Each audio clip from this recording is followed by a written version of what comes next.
بسم اللہ الرحمن الرحیم۔ معزز ناظرین السلام علیکم، ویلکم ٹو زیارت کعبہ۔ ناظرین، ہم نے پچھلی ویڈیو میں آپ کو 2 مرتبہ خانہ کعبہ کی جو تعمیر ہوئی اس کے بارے میں بتایا۔ انشاءاللہ ہم آج آپ کو جو حضرت آدم علیہ السلام کے بعد 8 مرتبہ مزید خانہ کعبہ کی تعمیر ہوئی اس کے بارے میں بتائیں گے۔ خانہ کعبہ کی تیسری تعمیر۔ ناظرین، تعمیر آدم کے بعد جب خانہ کعبہ کی دیواریں وقت کے ساتھ ساتھ کمزور ہونے لگی تو حضرت آدم علیہ السلام کے بیٹے حضرت شیث علیہ السلام نے خانہ کعبہ کو مٹی اور پتھر سے تیسری مرتبہ تعمیر کیا، جبکہ بعض مفسرین کا کہنا ہے کہ حضرت شیث علیہ السلام نے خانہ کعبہ کی صرف مرمت کا کام کیا، اس کی تعمیر نہیں کی۔ ناظرین، اب بات کرتے ہیں خانہ کعبہ کی چوتھی تعمیر کی۔ خانہ کعبہ کی چوتھی تعمیر اس وقت ہوئی جب اللہ تبارک و تعالیٰ نے حضرت نوح علیہ السلام کی قوم پر طوفان کا عذاب بھیجا۔ طوفان نوح میں خانہ کعبہ کی عمارت غائب ہو گئی اور بعض روایات کے مطابق خانہ کعبہ کی عمارت کو اٹھا لیا گیا۔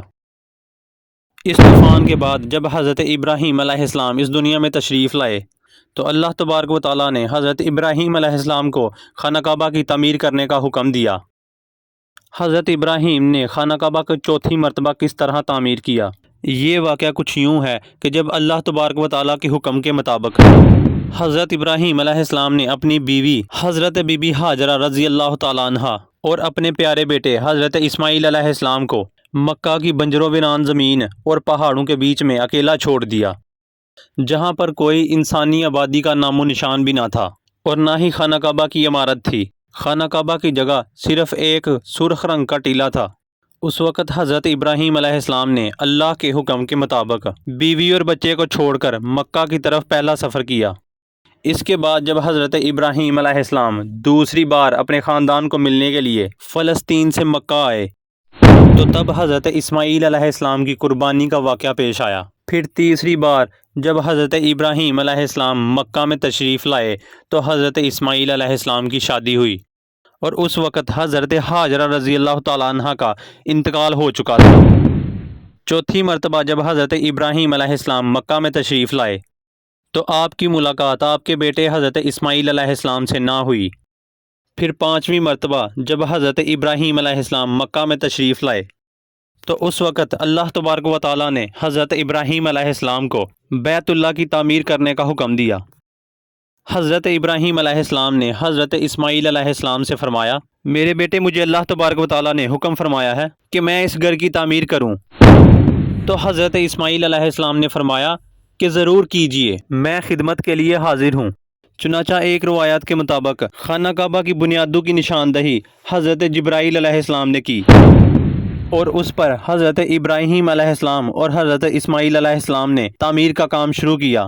جب کھدائی شروع ہوئی تو قدیمی بنیادیں ظاہر ہونے لگی جن پر حضرت آدم علیہ السلام نے بیت اللہ شریف کی تعمیر کی تھی۔ حضرت آدم علیہ السلام کی بنیادوں کے ظاہر ہو جانے کے بعد خانہ کعبہ کی تعمیر شروع ہوئی۔ حضرت ابراہیم علیہ السلام اپنے اس بڑھاپے میں ایک کاریگر اور حضرت اسماعیل علیہ السلام مزدور کی حیثیت سے خانہ کعبہ کی تعمیر کرنے لگے۔ کوہ لبنان، کوہ ہیرا، کوہ ابو القیس، کوہ صفا اور کوہ مروہ، ان 5 پہاڑوں سے حضرت جبرائیل علیہ السلام پتھر اٹھا کر لاتے اور حضرت ابراہیم علیہ السلام خانہ کعبہ کی تعمیر کرتے۔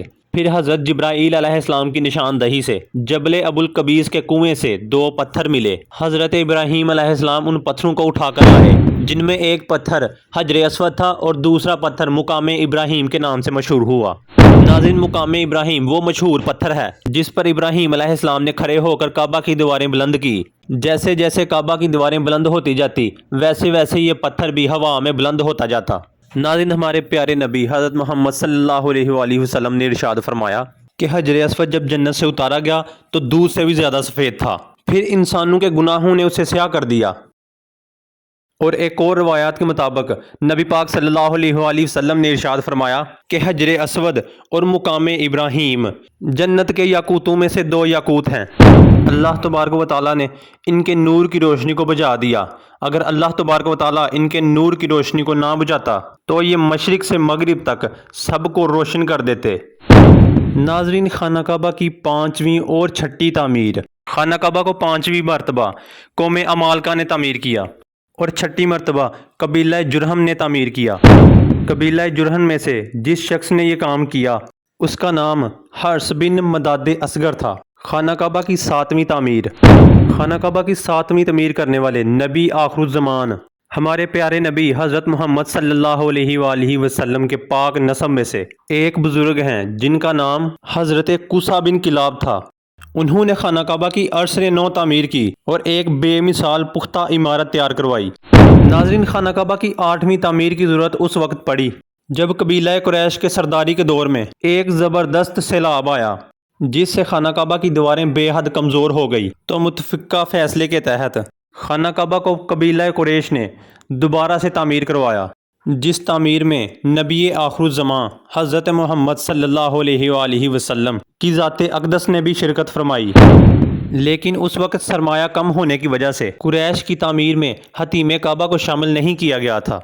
خانہ کعبہ کی 9ویں تعمیر اس وقت ہوئی جب یزیدی فوج کی سنگ باری کی وجہ سے خانہ کعبہ کی دیواریں شکستہ ہو گئی، تو حضرت عبداللہ بن زبیر نے حطیم کعبہ جو کہ قریش کی تعمیر میں شامل نہیں کیا گیا تھا اس کو بھی شامل کر کے بنیاد ابراہیمی پر خانہ کعبہ کو نئے سرے سے تعمیر فرمایا۔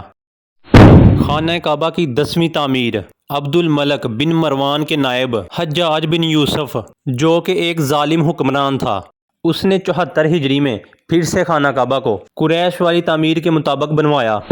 اس کے دور کے بعد جب خلیفہ ہارون مسرت پر بیٹھا تو اس نے خانہ کعبہ کو منہدم کرنے کا فیصلہ کیا، تو حضرت عبداللہ بن زبیر کی تعمیر کے مطابق خانہ کعبہ کو تعمیر کرنا چاہا، لیکن امام ابو یوسف نے یہ کہہ کر انہیں روک دیا کہ اگر یہی طریقہ کار رہا تو ہر آنے والا حکمران اپنی شہرت کے لیے خانہ کعبہ کو گرا کر نئی تعمیر کروایا کرے گا، اور اس طرح لوگوں کے دلوں میں اس گھر کی عظمت کم ہوتی جائے گی۔ پھر 1040 ہجری میں سلطنت عثمانیہ کے سلطان مراد بن احمد خان نے حجر اسود والے رکن کے علاوہ ساری عمارت کی بنیاد کو بنیاد حجاج کے موافق تعمیر کروایا۔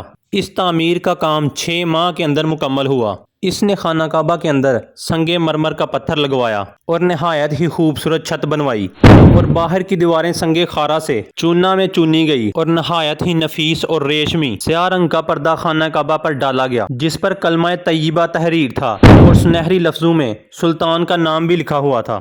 اس طرح سلطنت عثمانیہ کی تعمیر کے بعد شاہ فہد بن عبد العزیز نے سن 1417 کو بیت اللہ کی تجدید کا کام شروع کیا۔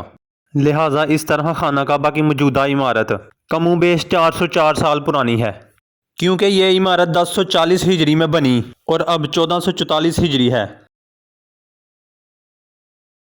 اللہ پاک ہم سب کو بار بار زیارت کعبہ نصیب فرمائے۔ السلام علیکم۔